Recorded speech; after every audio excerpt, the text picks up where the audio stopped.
Hello! C'est la séquence papotage de ce studio vlog. J'ai réalisé que ça fait 2-3 fois, peut-être même plus, probablement plus, que vous me voyez bosser / explorer autour de projets qui d'extérieur peuvent paraître un peu chelous, c'est vrai. En fait, je suis en train doucement mais sûrement de réaccorder du temps à des créations qui sont davantage de l'ordre expérimental, si je peux dire ça comme ça. En tout cas, des pièces qui ont une autre approche technique et une autre sensibilité esthétique. Je pense que vous l'avez clairement aperçu depuis dans ces studios vlogs, j'ai différents univers de création, avec peut-être même différentes identités. Et c'est justement comme ça que je trouve mon équilibre créatif, donc je continue de nourrir chacune de ces facettes. Pour autant, ça faisait un petit moment que j'avais mis ce genre de projet de côté, alors que c'est un aspect de ma passion que j'aime tout autant que les autres, donc j'ai décidé dernièrement de remettre ça un peu plus en avant. Surtout que c'est un processus de création que j'adore, et finalement en partageant quelques work in progress en story Instagram, j'ai découvert que ça parlait aussi à certaines d'entre vous, et ça c'est vraiment cool. Et d'ailleurs j'ai enfin fait ce que je voulais faire depuis un moment maintenant, à savoir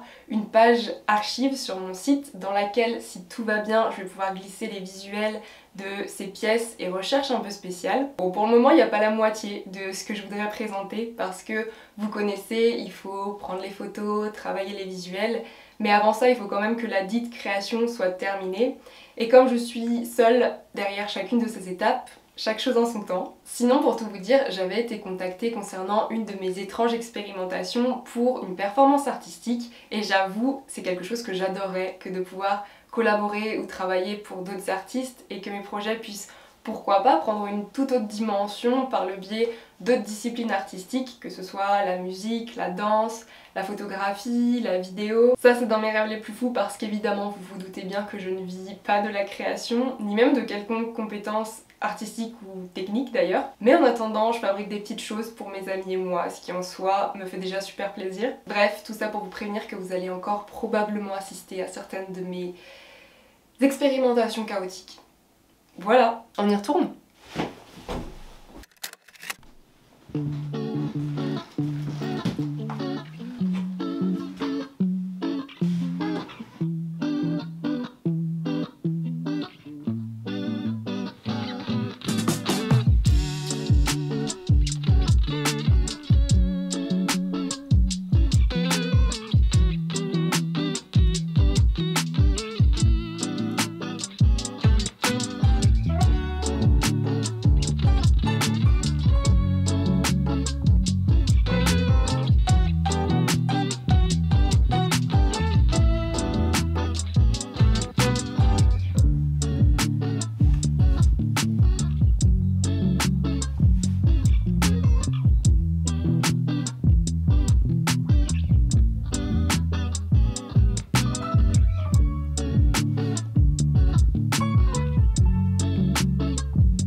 Coucou,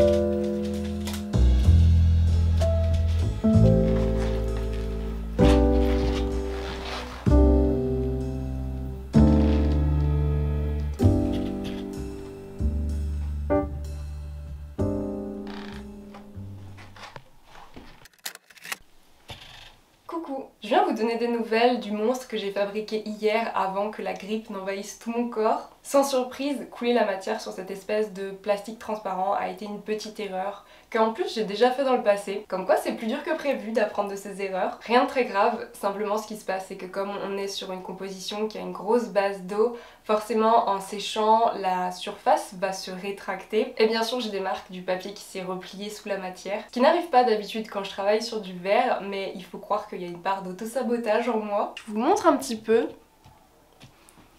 Je peux pas vous montrer mieux que ça parce qu'on est loin du séchage à cœur, donc il est encore fragile à manipuler. Quoi qu'il en soit, je prends vraiment du plaisir à revenir sur ce projet auquel je tiens beaucoup parce que c'est une recherche que j'ai commencée dans le cadre de mon diplôme, pour tout vous raconter. Et d'ailleurs je remercie très fort l'une d'entre vous qui m'a envoyé un réel trop chouette sur Instagram à propos d'un biomatériau justement. Ça m'a tellement fait penser au travail que j'avais entamé à l'époque. Donc Anaïs, si tu passes par là, merci à toi parce que ça m'a aidé à vouloir rallumer la flamme pour ce projet. Je réalise que c'est ça que j'aime profondément dans le fait de partager ces expérimentations, même si parfois ça peut paraître ne pas avoir de sens, même si c'est peut-être un loupé, ou même si ça n'a pas pour but d'être un produit fini. J'apprécie tellement le fait de pouvoir créer des connexions avec des personnes qui ont des centres d'intérêt similaires, et je dois avouer que c'est quelque chose que je n'avais pas, ces échanges, avant de faire les vidéos, et laissez-moi vous dire que c'est très précieux. Donc merci à vous de m'accompagner tout au long de ces studio vlogs. Je vous dis à très bientôt pour de nouvelles aventures. Prenez soin de vous. Bisous, ciao.